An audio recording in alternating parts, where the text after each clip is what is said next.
আজকে আমি আমার রুমটা একটু ভালো করে ক্লিন করে লইতেছি। এমনিতে তো প্রতিদিনই আমি আমার বাড়ির সবটি রুমই ভালো করে পরিষ্কার করি, কিন্তু এক সপ্তাহ পর পর আমি সবটি রুমের জিনিসপত্র একটু ভালো করে মুছামুছি করে দিই। আর বুঝলাম না, ধুলাবালি কি শুধু প্রতিনিয়ত আমার বাড়িতেই পড়তেছে নাকি সবার বাড়িতেই সেম অবস্থা, একটু আমারে তোমরা জানাইও।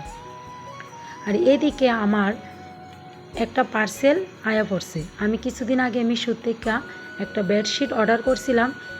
বেডশিটটা আইছে, ভাবলাম আজকে যখন রুমটা ভালো করে একটু পরিষ্কার করলাম, পুরান বেডশিটটা চেঞ্জ করে নতুনটা লাগাই।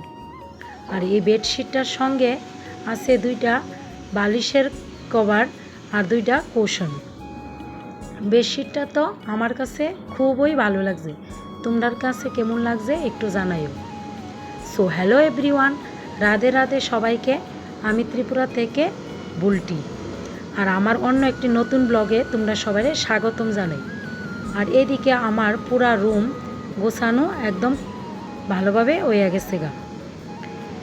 আর আমার ব্লগটা যদি তোমার কাছে ভালো লাগে থাকে তাহলে অবশ্যই একটা ছোট্ট মিষ্টি কমেন্ট করো। ব্লগটা আমার এখানেই শেষ করতেছি। টাটা।